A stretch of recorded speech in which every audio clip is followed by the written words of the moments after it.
이 책의 주인공인 셔넌, 클로드 셔넌이라고 하면 흔히 디지털의 아버지 내지는 뭐 정보화 시대의 설계자. 그분은 1916년에 태어나서 2001년에 돌아가셨어요. 85살에 돌아가셨으니까 뭐 그냥 우리가 표면상으로 보면 장수하셨구나. 그날 그 연대 1916년생이시니까 사실 뭐 뜯어보면 그렇지는 않았어요. 물론 이제 뭐 누구나 젊었을 때 고생한다 하는 거고 그 어느 분야에서 그 최고의 자리에 올라가려면 고민은 하는 거지만 그건 기본이고요. 그거 말고도 만년에 그러니까 말년이 아니라 우리가 보통 말년이라고 뭐 맛이 간 듯한 느낌 내는데 그런 말년 말고 늦을 만자 만년 그 인생의 좀 후반기에 돌아가실 때쯤 돼서는 조금 우리가 참 그 디지털의 아버지나 정보화 시대의 설계자의 삶으로는 우리가 좀 안타깝다고 하는 측면이 좀 있어요. 그거는 제가 조금 이따 얘기하겠습니다. 지금 스포일러이기 때문에 그분에 대한 바로 이분에 대한 일대기와 평전입니다. 제가 왜 일대기와 평전이라고 하냐면 이 책은 총 32장으로 구성되어 있는데요. 일대기는 일단 이분의 뭐 생로병사부터 시작해서 아무래도 뭐 세계적인 천지였으니까 뭐 다양한 활동을 했겠죠. 재밌는 것도 있었을 거고 또 이제 이분의 활약상 조금 이따 말씀드렸지만 뭐 이런 디지털과 정보화 시대를 설계하는데 어느 정도에 기여했는가 뭐 이런 것도 이제 객관적인 이야기 스토리가 있겠죠. 그게 일대기고요. 평전은 이제 그럼 이분이 이렇게 생활하면서 그게 과학이나 이 세계사에 어떤 영향을 미쳤는가. 그게 평전에 나올 수 있는데 일대기와 평전이 적절히 배합된 책입니다. 그리고 이제 그 다음으로 이 책의 한번 제목을 설명드리면 이 책의 제목이 좀 길죠. 저글러 땜장이 놀이꾼. 디지털 세상을 설계하다. 이렇게 제목이 이렇게 좀 약간 길다면 길 수도 있고 생소하다면 생소할 수도 있는데 이게 원문의 제목은 간단합니다. Mind at Play. 마인드는 이제 마음이지만 이 분야의 사람들한테 우리가 마인드라고 하면은 이 마음이 아니거든요. 우리가 영화에 나오는 이 책에서도 소개가 됩니다. 유명한 수학 천재. 수학 천재인데 경제학상을 받은 사람이 있어요. 누구죠? 수학 천재. 네, 뷰티풀 마인드에 나왔는데 존 내시. 그분이 참 수학자인데도 불구하고 경제학상을 받은 이유는 이제 노벨상의 수학자가 없었기 때문이거든요. 저 이제 나중에도 혹시 말씀드리겠지만은 셔넌도 수학자에게 줬으면 받았을 수도 있었겠죠. 물론 이제 순수 수학은 아니고 이제 응용 수학이긴 했지만 그분은 이제 게임 이론이었잖아요. 그분도 뷰티풀 마인드잖아요. 그게 뭐 보통 마음입니까? 그러니까 이분도 보통 마음이 천재라고 이럴 때 천재라고 번역하는 게 좋은데 그럼 마인드 의 플레이는 이제 말 그대로 놀다라는 뜻도 되는데 이게 뭐 활동하다라는 뜻도 되고요. 더군다나 이제 중의적으로 과거에 놀았다는 뜻도 되지만 지금 놀았다는 뜻도 되고 앞으로도 영원히 놀 것이다. 영원히 활동할 것이다. 이 세상에 살아서 숨쉬고 있을 거 이런 뜻이 되거든요. 그래서 마인드의 플레이는 뭐 간단히 말씀드리면은 놀던 천재고 좀 더 멋있게 말하면 과거에도 놀았고 지금도 놀고 계시고 앞으로도 놀고 계시며 우리를 도와주실 그런 인류를 도와주실 천재라는 뜻이거든요. 2016년 그러니까 이분이 1916년에 태어났으니까 2016년이면 이제 탄생 100주년이잖아요.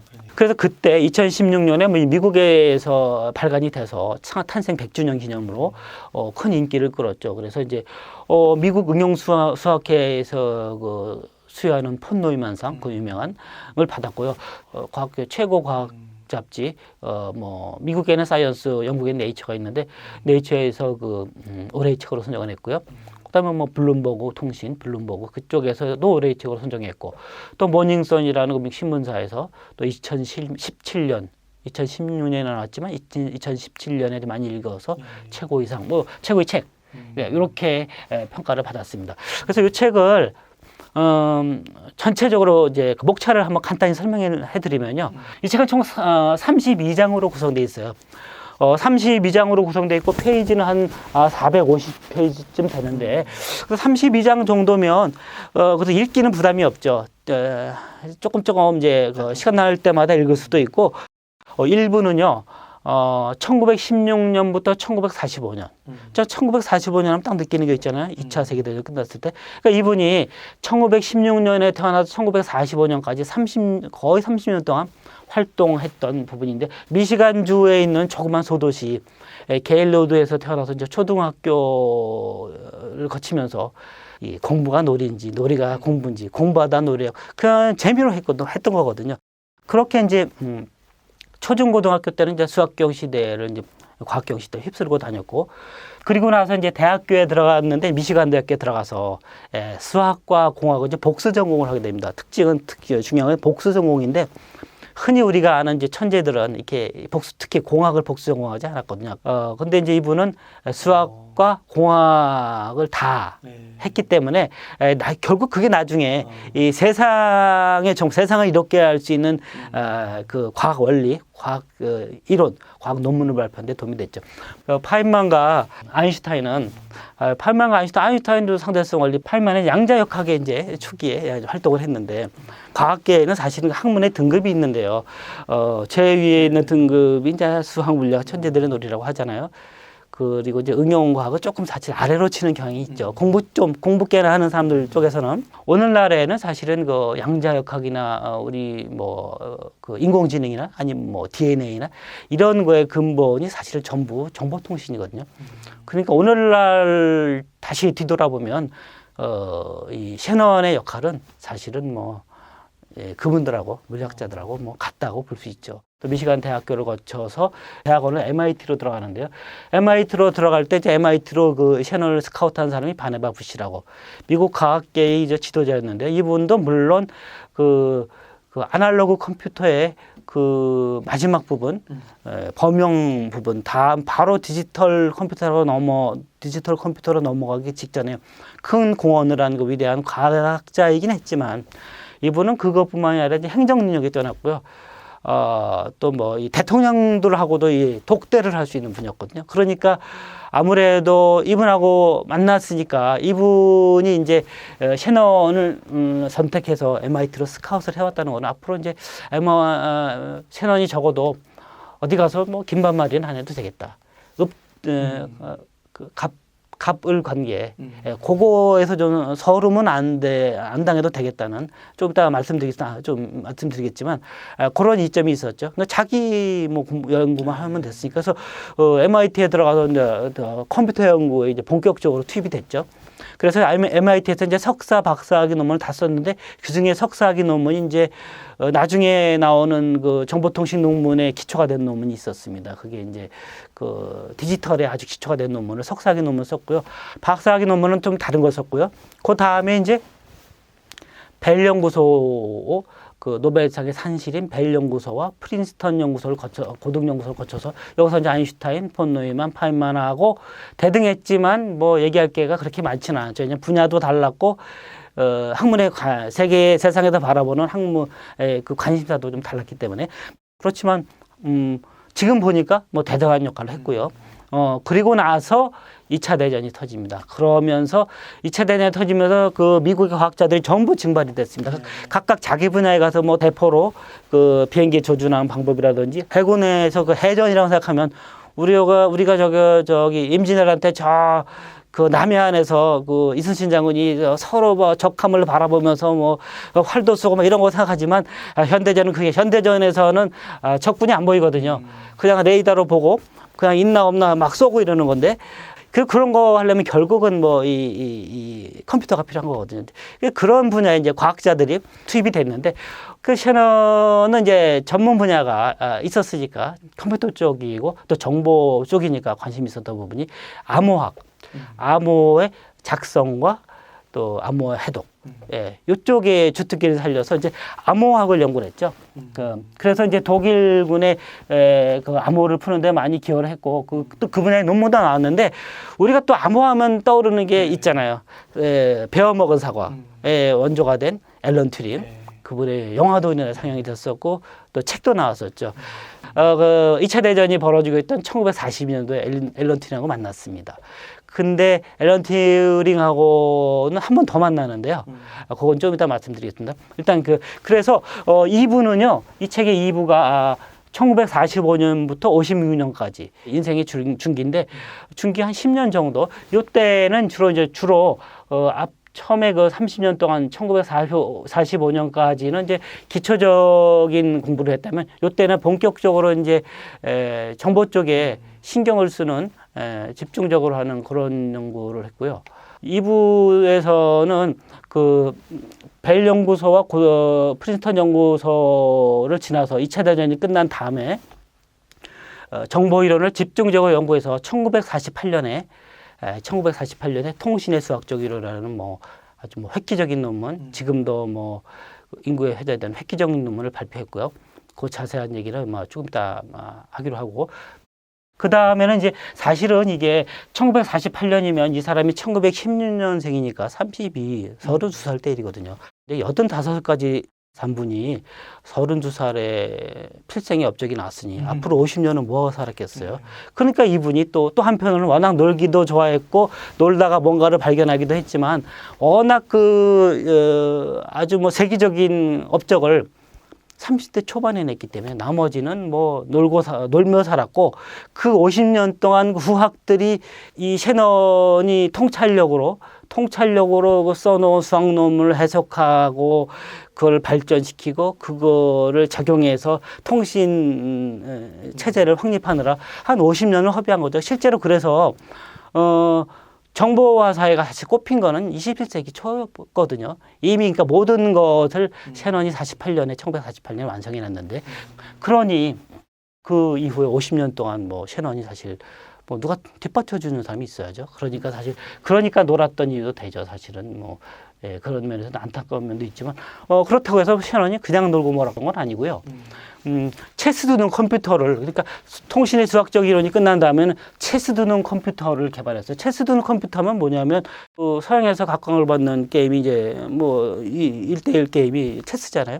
우리는 말하면 바둑이지만 아마 인공지능의 첫 발걸음이 이게 아니었나 이런 생각이 드네요. 물론 이제 우리는 인공지능 알파고 확 떠오르잖아요. 알파고 이세돌이 떠오르지만 그거는 이제 바둑의 얘기고 그 분야를 우리가 포괄적으로 보면 이미 셰넌이 1940년대 말 50년대 초에 체스 두는 컴퓨터를 개발했고요. 그래서 이제 일단 인공지능의 시발점이 됐다고 볼 수 있죠.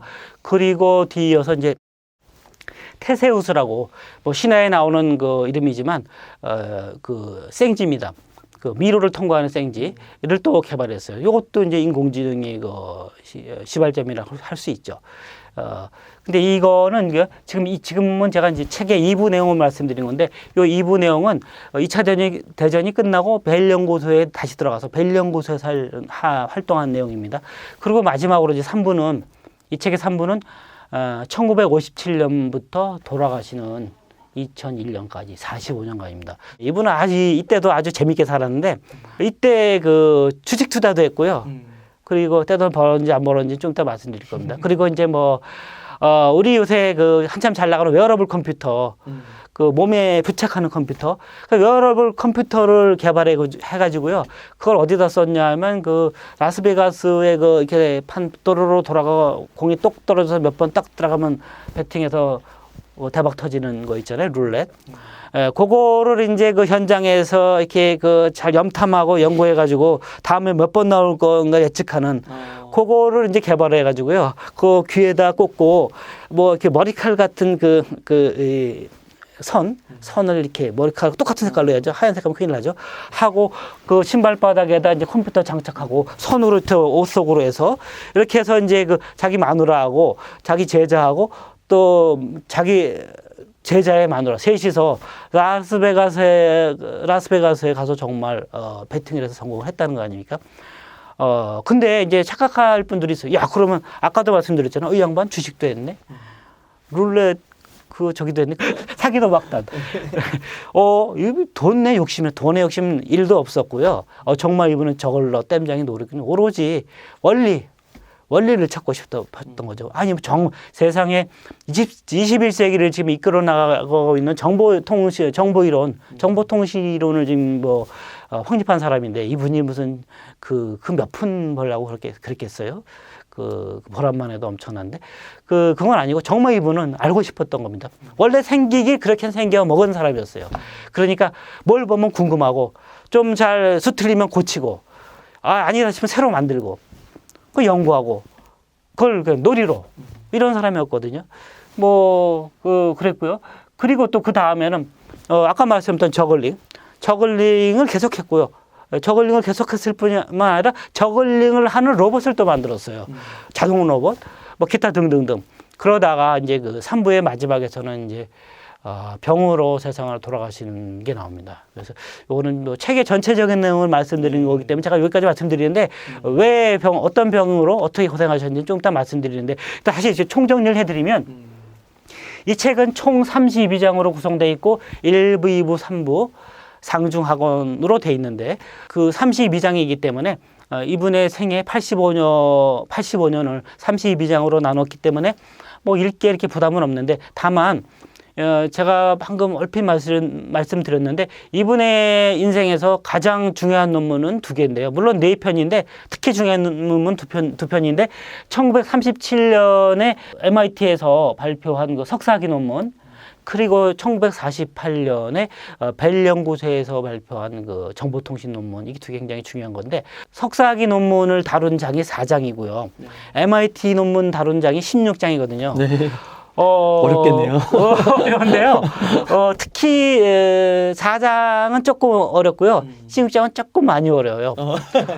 이 4장에는 그 부울대스가 나와요. 그러니까 뭐냐면은 이 정보통신의 기본이 이게 디지털인데 최초의 그 기계 장치에서 스위치를 올리고 내리는 것들이 연결된 총 공정을 관리하려면 옛날에는 무식하게 일일이 다 했거든요. 근데 그걸 어느 순간부터 그걸 스위치 회로를 그려놓고 스위치 회로를 분석하기 시작했는데 이게 디지털이 발견되기 전까지는 그때도 아직은 몸으로 했거든요. 근데 이 셰넌이 1937년 이 논문을 발표하면서 이제 이 부울댓을 이용해서 이 이게 공정상에 있는 이 스위치를 전부 0과 1로 바꿔서요. 그걸 실제로 그 작업을 하지 않고서 종이에다 연필로 그 논리 연산을 해서 한 스위치가 30개로 된 걸 논리 연산을 해서 빼고 더하고 저쩌고 30개로 됐던 스위치를 3개로 줄인다든지 이런 획기적인 걸 발견했거든요. 그래 놓고 그로부터 11년 후에 그걸 바탕으로 해서 그 위에 정보통신이론을 세웠거든요. 그러니까 4장도 조금 어렵지만 16장은 얼마나 어렵겠어요. 16년 동안 압축된 게 나오기 때문에. 그래서 이 책을 읽는 분들의 아킬레스건은 일단은 4장에서 살짝 더 읽을까 말까 고민할 수가 있는데요. 제가 아까 말씀드렸잖아요. 이 책에는 일대기가 워낙 풍부해요. 그 초중고등학교 시절에 얼마나 활약을 했는가. 그리고 처음에 결혼에 실패했다고 했는데 학부 시절에 어떻게 연애했는가, 누구와 연애했는가. 그때는요, 우리나라와 마찬가지로 그때 미국 대학교에서 공부 잘하는 학생들은 거의 사회주의 이론에 탐직했었어요. 왜냐하면 자본주의의 모순이 아주 극대화됐던 때거든요. 그때 이제 운동권에 있는 여학생을 만났어요. 결국은 자기는 그냥 그런 건 잘 모르는 과학도고, 그 여학생은 이제 그 전시인식이 아주 투철한 분인데, 또 우리나라에서는 그때 학교 졸업 안 하고 공장으로 취직하는 학생들도 많았거든요. 그러니까 어떻게 그런 결혼 생활이 원만할 수 있겠어요?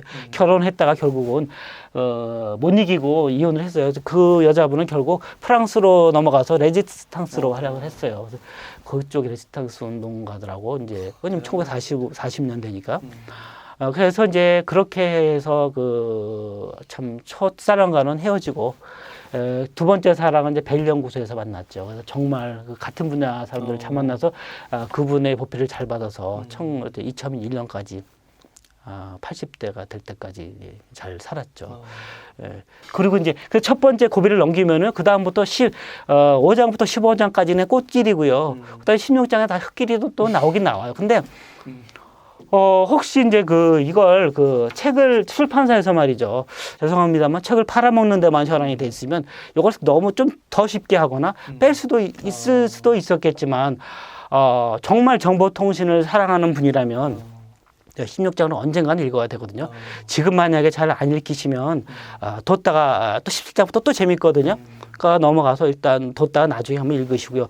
뭐 아주 재밌는 얘기들이 많고요. 낙담하지 마시고요. 읽으시면 정말 재미있다는 걸 느낄 수 있고요. 그리고 정말 잘 읽었다. 그리고 내가 정말 왜 이렇게 이 세상에서 이 정보화 사회, 이 디지털 사회에서 이렇게 잘 살고 있는가 이걸 알 수가 있거든요.